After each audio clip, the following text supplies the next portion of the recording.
To get a resurrection story, you first need an empty tomb. But who's giving Jesus a private tomb? The Romans didn't do that for executed rebels, the Jewish authorities wouldn't risk it, and his followers were hiding with empty pockets. So in walks Joseph of Arimathea. Rich, respected, conveniently available, and found only in the four Gospels before disappearing from history. Which raises a simple question. How do we know this helpful benefactor wasn't created to plug a big gap in the story? Let's look at one attempt to defend him. He was also rich, which again makes sense considering he's on the Sanhedrin. This is also interesting because in Isaiah 53:9, it says the Messiah would die and be buried in a rich man's tomb. Isaiah 53 doesn't actually say anything about the Messiah dying and being buried in a rich man's tomb. And fun fact, the word Messiah isn't even in that chapter. That connection was basically reverse-engineered centuries later by early Christians who were determined to make Jesus fit every checkbox of an Old Testament prophecy like it was a divine scavenger hunt. The he in Isaiah 53 isn't some future superhero. It's talking about Israel itself, the nation, described poetically as the suffering servant who goes through humiliation and then gets vindicated. It's collective symbolism, not a weekend itinerary for one man's burial plans. It's a brilliant example of making the text say what you want it to, which, to be fair, is a time-honored tradition. To see this, let's look at some of the counters that skeptics bring to the table. One skeptical argument is that perhaps everyone went to the wrong tomb. However, given Joseph of Arimathea's fame, this argument seems pretty bad. This wasn't some random tomb in the middle of nowhere. It was a tomb that was nearby, in a garden, and owned by one of the most powerful men in the country. Considering your video is literally titled Bart Ehrman versus Joseph of Arimathea, it's kind of awkward that Bart Ehrman doesn't even think there was a tomb. So right off the bat, we're starting with an argument built on an unproven assumption. The argument also assumes Joseph of Arimathea was a real person, which is, the entire point in question. That's like trying to prove Bigfoot is real by saying, well, given how famous Bigfoot is, surely people wouldn't lose track of his cave. Even if we humor the story, a member of the Sanhedrin wouldn't exactly be a household name. These weren't celebrities with fan clubs and Instagram followers. And even if Joseph was some VIP, what makes you think his tomb was a well-known tourist attraction with a first-century TripAdvisor listing? The idea that everyone knew exactly where it was, without a shred of evidence outside of the Gospels, is ambitious, to say the least. It's the kind of claim that should come with a map, a footnote, and maybe a reality check. Also, are we supposed to believe that one of the Sanhedrin, the same council that just pushed for Jesus' execution, suddenly grows a conscience, walks up to Pilate, and publicly honors the enemy of the state and the king of the Jews in his own family tomb, and faces zero consequences? No expulsion, no outrage, no Roman side-eye. Nothing. It's the first-century equivalent of a senator giving Osama bin Laden a presidential funeral and everyone just politely pretending it didn't happen. A logical conclusion is that Joseph of Arimathea isn't a real historical actor. He's a theological plot device. The Roman and Jewish leadership wanted Christianity squashed, so they would have easily been able to discern which tomb was the one that Joseph buried Jesus in, and they could have pointed everyone involved to the correct tomb. This argument has fallen out of favor, though, because it just seems so obviously flawed. Rome wasn't losing sleep over a tiny pacifist cult preaching turn the other cheek and pay your taxes. That's literally Roman propaganda. Meanwhile, the mainstream Jewish population was literally waiting for a militant messiah to kick Rome out of the Holy Land. From an imperial management perspective, which one sounds more like a problem? A group preaching submission, or a nation dreaming of rebellion? So imagine this. The resurrection rumor starts spreading. Rome could have easily corrected it if they cared, but why bother? The new movement makes Jews argue with each other instead of uniting against Rome. One side wants war, the other wants hugs. And the rebellion just got cancelled. Divide and conquer. Of course, that's just one theory, an assumption, but so is yours. Funny how the God who supposedly really wants a personal relationship with us and to reveal himself, left zero confirmed data, no verifiable tomb, no documents, just unverifiable claims and centuries of people arguing over whose assumptions sound better. For more recent counters, we can look at the world-famous New Testament critic, Bart Ehrman. He gives us a few different arguments against Joseph of Arimathea, one of which being that the early Christian creed found in 1 Corinthians 15 doesn't mention Joseph. So what's happening here is this. In 1 Corinthians 15, we see evidence that this one section is an early creed that the Christians would recite to explain what the gospel of Jesus Christ is. It includes core elements of Christianity like Jesus dying for our sins, being buried, rising again on the third day, and then it lists the eyewitnesses who saw the risen Jesus. What Ehrman argues here is that Joseph of Arimathea, being the one to bury Jesus, should have been mentioned. He considers Joseph to be a significant detail, and that since he's not mentioned in the creed, then there must not have been an early consensus among the earliest Christians about this aspect of the story. Now, that is a huge leap of inference, and is completely based on an argument from silence. It's not that wild once you understand the historical context. Bart, like virtually every scholar who studies Roman crucifixion practices, points out that in first century Palestine, the crucified weren't exactly getting 5-star burials. Their bodies were left hanging as a public warning, often eaten by scavengers. It was intentionally shameful. So when a story suddenly says, actually, this one guy got a private, honorable tomb, that's already suspicious, especially when the story is theological, not historical. Now about Paul's silence. Bart doesn't say it proves Joseph didn't exist. He's careful with that. In fact, he even clarifies on his blog that Paul mentions the resurrection a lot, and he talks about seeing Jesus in several places. In 1 Corinthians 15, he wants to stress that Jesus was bodily raised from the dead, not just spiritually. So it just seems that pointing out that the body was no longer in the tomb would have helped his argument. But I'm not dogmatic on the point. Translation: it's not conclusive, but it's definitely eyebrow-raising. If Joseph was really such an important part of the story, the guy who literally made the resurrection narrative possible by supplying the tomb, it's weird that not a single early Christian writer mentions him until decades later. And speaking of Joseph, where exactly is Arimathea? Nowhere. It's not on any known map from the period. No Roman, Jewish, or early Christian record outside the Gospels ever mentions this town or its supposedly powerful resident. It's almost like Arimathea was a narrative invention, maybe even a symbolic name, because the guy himself didn't exist in any verifiable historical sense. Joseph pops up in the story just long enough to donate his tomb, then vanishes forever. So Bart's broader point isn't that Paul's silence proves Joseph was made up, it's that the burial traditions clearly evolve over time. The later you go in the Gospels, the more polished, honorable, and convenient the burial story becomes. It's theology growing legs, not history gaining evidence. First, this being an argument from silence makes it a pretty terrible argument. Imagine someone saying, well, the creed doesn't say it was during the reign of Tiberius, therefore Tiberius must not have been the emperor during that time. That would be a stupid argument. And you know what's interesting? As I was writing this part of the video, I tried to make the example about Jesus, but I realized that skeptics are so incredibly biased against Jesus, and there's such a huge double standard when it comes to evidence, that it wouldn't work. For example, if someone wanted to argue something like, 1 Corinthians 15's creed doesn't mention that Jesus healed people, therefore Jesus must not have healed people. This would be a really stupid argument, but I just know that most skeptics would jump on that and think, yeah, that's a good point, because they want to doubt anything they possibly can. Paul not mentioning Jesus' miracles or healings isn't suspicious at all. That's just Paul being Paul. He almost never talks about Jesus' earthly life. His letters read more like theology essays than biographies. So, silence about miracles isn't meaningful. Silence about the burial that anchors the resurrection narrative absolutely can be. Also, comparing the omission of Joseph of Arimathea to the omission of Emperor Tiberius isn't apples to oranges, it's apples to carburetors. One is a well-documented historical figure, the other is a guy who shows up for 5 minutes in a single theological text and then vanishes faster than my motivation after reading apologetics.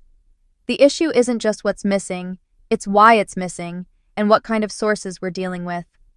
The Gospels are theological narratives written decades after the events, not eyewitness reports or court records. When a supposedly famous figure like Joseph of Arimathea only pops up in those later stories and nowhere else, not in Jewish writings, Roman archives, or even earlier Christian letters, raising an eyebrow isn't bias, it's literally how historians do their job. Another argument that he gives against Joseph of Arimathea is that in the Gospel of Mark, it says that the whole Sanhedrin were trying to put Jesus to death. According to Ehrman, since Joseph was part of the Sanhedrin, then this must mean Joseph was trying to kill Jesus, which contradicts the whole story about Joseph being secretly a Christian who buried Jesus. One problem here is that in the very next chapter, Mark says Joseph asked for the body of Jesus. Why would Mark go out of his way to contradict himself like this? Was he just too stupid to keep his lies consistent? What's the more likely scenario here? That Mark was just saying the whole Sanhedrin tried to kill Jesus, when really it was just the majority, and he didn't care that much about being extra precise in his language like our Western bias demands, or that the figure of Joseph Arimathea is a completely fabricated part of the story. Mark does say that the whole Sanhedrin were looking for evidence against Jesus so that they could put him to death. But the problem is, he never actually says Joseph was part of that Sanhedrin. In Mark 14:55, 15:1, and 13:9, he uses the Greek word synedrion, which clearly refers to the Jewish ruling council in Jerusalem. But when it comes to Joseph in Mark 15:43, he suddenly switches to a completely different word, voulephtes, which just means council. Which council exactly? He doesn't say. The local council of Arimathea, perhaps? A town committee? So much for Mark can't possibly contradict himself. And if this was truly the inspired, inerrant word of God, you'd think he could have picked a less confusing Greek noun. A divine editor would have been nice. Because right now, the perfect word of God reads like a rough draft that forgot to define its characters properly. Another way Ehrman tries to argue against Joseph of Arimathea is he says the whole story is made up by Christians to support their beliefs. Scholars have long adduced reasons for suspecting that the account of Joseph of Arimathea burying Jesus may have been invented by Christians who wanted to make sure that they could say with confidence that the tomb was empty on the third day. The logic is that if no one knew for sure where Jesus was buried, then no one could say that his tomb was empty. And if the tomb was not empty, then Jesus obviously was not physically raised from the dead. And so the story of the resurrection more or less required a story of burial in a known spot by a known person. There's a couple of problems here. Firstly, there's no actual reason to believe this. It's purely an ad hoc argument. This ends up being unintentionally ironic because Ehrman is accusing early Christians of inventing a story in order to help support their beliefs. Meanwhile, Ehrman himself is inventing this whole story in order to support his own beliefs. There's no real reason to believe this contrived narrative he's made up. Shall we count the reasons? First, the resurrection story needs a known tomb. Without it, there's no, he is not here, he has risen. You can't have an empty tomb miracle if no one knows which tomb it was in the first place. Second, in Roman Judea, crucified criminals weren't given cozy, rock-cut suites in someone's family mausoleum. They were left for scavengers or dumped in mass graves. So right away, you've got a major realism problem. The story needs a convenient burial to set up the resurrection scene, but history says, no chance. Third, how do you fix that? You write in a wealthy, influential man who can pull off the impossible, a Sanhedrin member who somehow gets permission to bury an executed rebel and faces zero political or social backlash for it. The narrative problem is solved. It's not just convenient, it's too convenient. So which is more likely? That this powerful council member suddenly risked his reputation, defied the same court he sat on, and performed a secret act of devotion for a man everyone else wanted dead, and somehow nobody noticed? Or that early Christians invented Joseph as the perfect narrative plug to make the resurrection story function? One option requires a miracle of historical coincidence. The other just requires an ancient storyteller with a bit of creativity. Secondly, Ehrman's argument seems kind of backwards. He claims Christians invented Joseph of Arimathea's tomb story to give the resurrection added plausibility, since no one could verify where Jesus was buried. But that reasoning collapses on itself. The very point of naming Joseph of Arimathea is that he was a known public figure, and his tomb would have been identifiable. The story works as evidence precisely because people could, in principle, verify it. If Jesus had been buried in some anonymous or hidden place, the story would have had no persuasive value at all. In other words, the only way the account could function as convincing evidence is if people could go check for themselves, which makes it unlikely the early Christians simply invented it, because people could easily prove it wrong. This argument completely misunderstands both how ancient storytelling worked and what verifiable even meant in the first century world. First, the story functioned as a tradition within a believing community, not a publicly tested claim. Early Christians weren't inviting skeptics to come fact-check them. They were telling a faith story meant to strengthen conviction within their circle. Second, the idea that people could easily prove this wrong is kind of adorable. How exactly? Was someone supposed to saddle up a donkey, grab a shovel, and start checking random tombs? Excuse me, is this Joseph's? No? Okay, next one. These stories were spreading in places like Rome, Corinth, and Antioch, cities hundreds of miles and years removed from the events. Even if someone did make it to Jerusalem, what would they be looking for? A new tomb that was supposedly used once, emptied, and never marked again? There's no headstone saying Jesus of Nazareth. You can't debunk a story that was written to be unfalsifiable. The verifiability was an illusion, a storytelling technique meant to sound credible, not to invite investigation. Third, even if the tomb were in principle verifiable, practical reality would have made that meaningless. Power structures, communication delays, and geography made checking the facts almost impossible.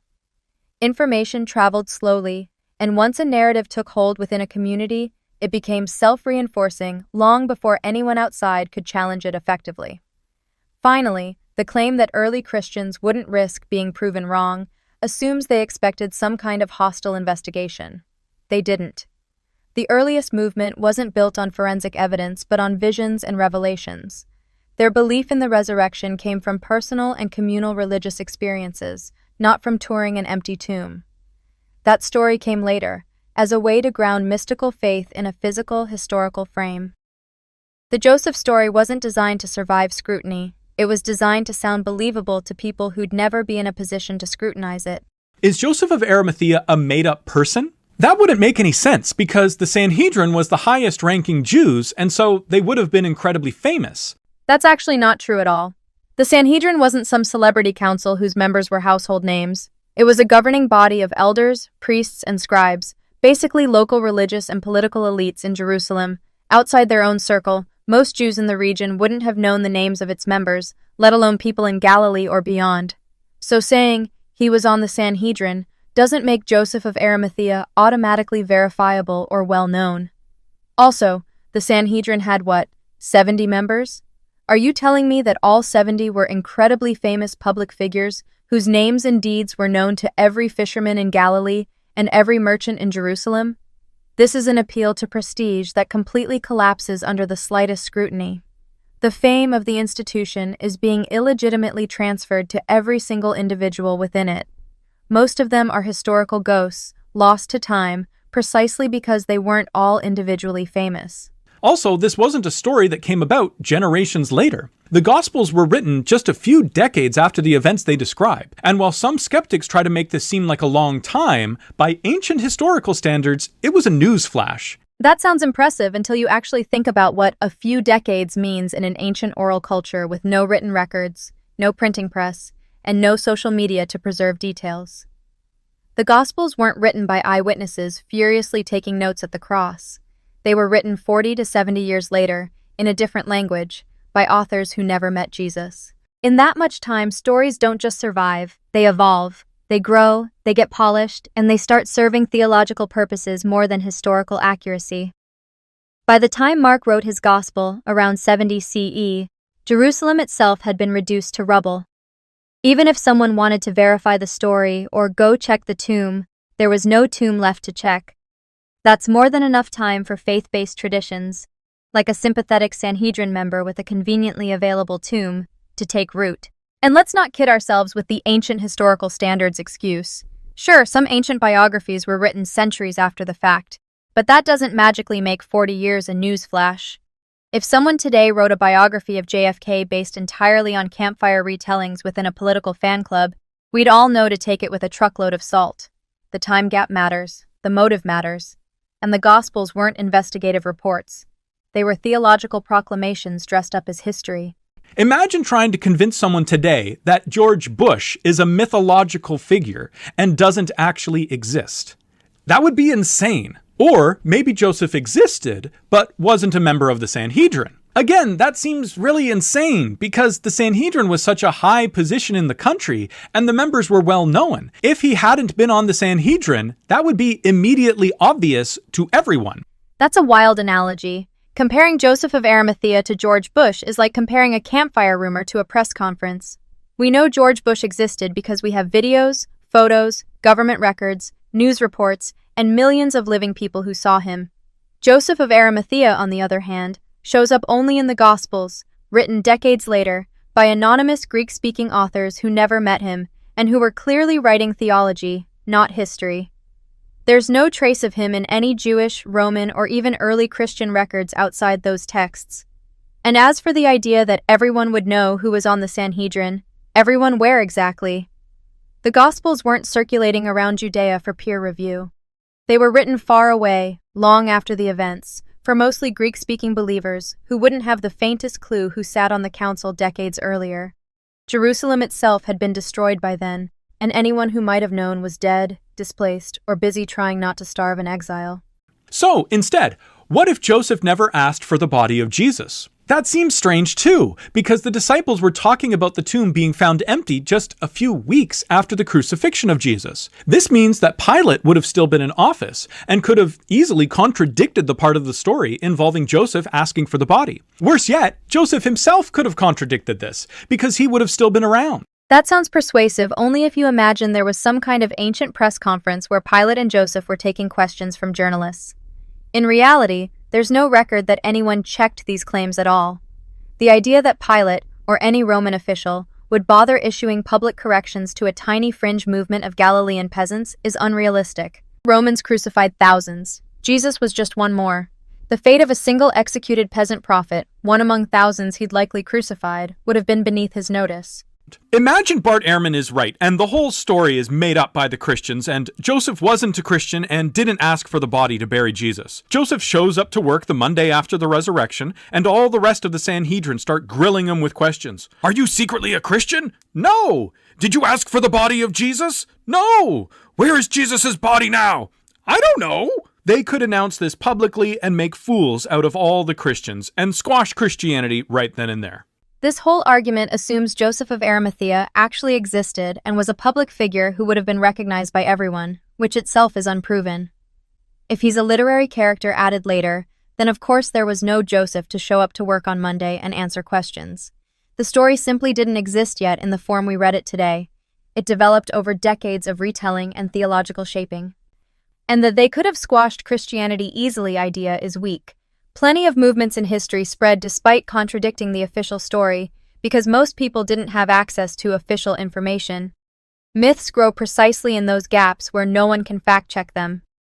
The silence of the Sanhedrin isn't evidence for the resurrection or Joseph's existence. It's just the normal result of a world where most stories went unchallenged.